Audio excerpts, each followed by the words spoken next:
Jordão lá dentro da área, olha o Tinga, e o pênalti ou não? Esse lance aqui não terminou em pênalti, terminou em expulsão. E mesmo assim, é um dos lances mais polêmicos da história do futebol brasileiro. Em 2005, o Campeonato Brasileiro vivia uma das disputas mais equilibradas de todos os tempos. Corinthians e Internacional brigavam ponto a ponto pelo título.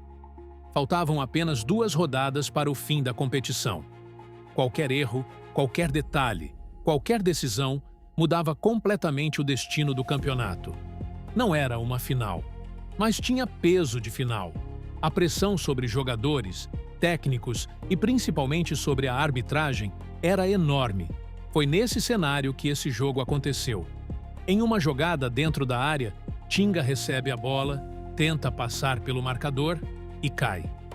O árbitro toma uma decisão imediata. Ele não marca pênalti. Ele entende que houve simulação. Tinga recebe o segundo cartão amarelo e é expulso da partida. Em segundos, o estádio explode. Jogadores cercam o árbitro. Torcedores não entendem o que está acontecendo, porque, para muita gente, aquele lance jamais poderia terminar em expulsão. Tecnicamente, a regra diz que a simulação deve ser punida quando o árbitro entende que o jogador tentou enganar deliberadamente. Mas esse tipo de decisão exige certeza absoluta.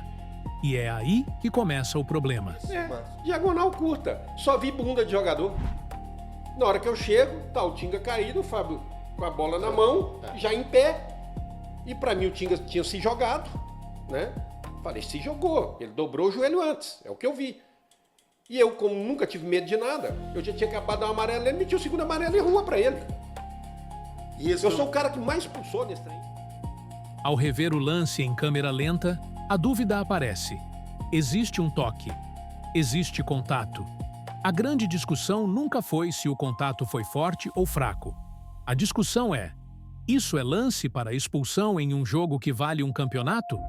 Quem defende a decisão afirma que o árbitro estava bem posicionado, que o contato não foi suficiente para derrubar o jogador e que Tinga já vinha procurando o chão. Segundo essa leitura, a simulação justificaria o cartão. Mas quem discorda vê algo completamente diferente. Vê um toque real.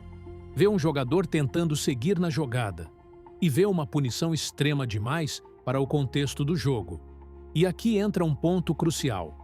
Naquele mesmo Brasileirão, lances parecidos aconteceram diversas vezes. Em alguns, o pênalti foi marcado. Em outros, o jogo seguiu. Mas raramente, uma jogada como aquela terminava em expulsão. A decisão, portanto, não é analisada isoladamente.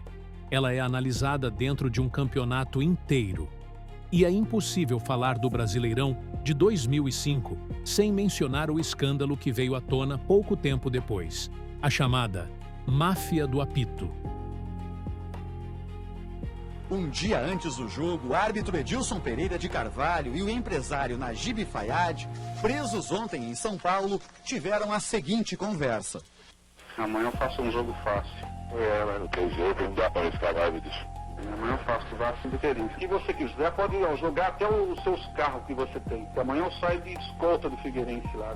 Pode jogar até os seus carros aí pra gente tirar um pouco de diferença e pra mim e pra você alguma coisa aí. O espetáculo de cartas marcadas rendia por partida fraudada em torno de R$400 mil para a máfia do apito. O árbitro recebia entre 10 e 15 mil reais. O Vasco venceu o Figueirense, como prometeu Edilson Pereira de Carvalho. O resultado foi 2-1, mas poderia ter sido diferente por causa de um lance.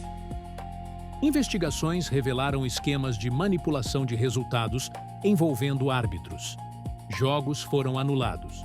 Partidas foram remarcadas. A credibilidade da arbitragem brasileira ficou profundamente abalada. É importante deixar claro, esse jogo específico não foi anulado. Não há prova de manipulação direta nesse lance. Mas o contexto muda tudo. Quando um campeonato inteiro é colocado sob suspeita, decisões polêmicas do passado passam a ser vistas com outros olhos. E esse lance de Tinga virou símbolo disso.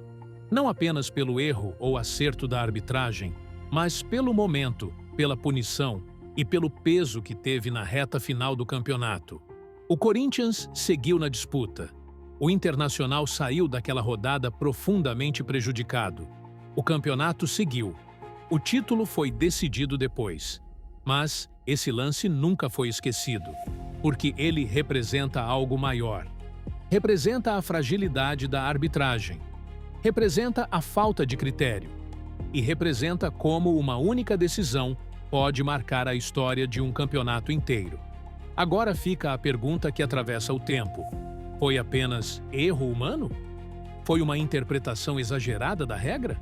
Ou uma decisão que jamais poderia terminar em expulsão em um jogo daquele tamanho? Agora eu quero saber de você. Para você, foi simulação ou era pênalti?